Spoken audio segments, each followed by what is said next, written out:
हुसैन बिलावल साहब जो न्याय ते दोहराईंदो आहियां जिन असांखे मां हिकिड़ो अर्ज़ु रखंदो वञां तव्हां सभिनि भाइरनि वटि ज़ुल्फ़िकार अली भुट्टो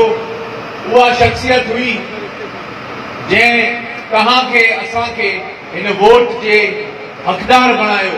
अॼु असां सभु तव्हांजे दरवाज़े ते ईंदा आहियूं इहे वोट वठण सां सभु तव्हां वटि छाजे करे था अचूं त इहो हक़ बिलावल भुट्टे साहब ऐं ज़ुल्फ़िकार अली भुट्टे साहब तव्हांखे ॾिनो ऐं उहो अॼु 4 अप्रैल मल्हाइण लाइ लाड़काणे पहुची रहियो आहे त हाणे कलाकूं हिननि जा तबसरा पिया हलनि। ही कलाकूं बुखलाहट जा शिकार थी विया आहिनि।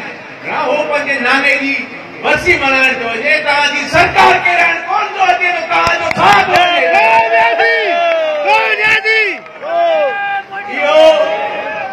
इहो हिकिड़ो मिसाल आहे जेॾी महिल बिलावल साहब जी लीडरशिप में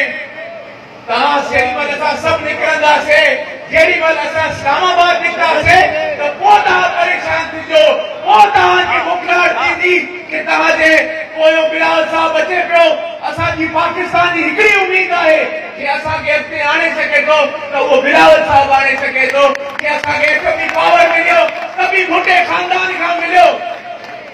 इन करे मां तव्हांखे अर्ज़ु रखंदुसि त अॼु जेको लाड़काणे ऐं कबर जे माण्हुनि खे शाबाश आहे जेको साढनि 7 कलाकनि लाइ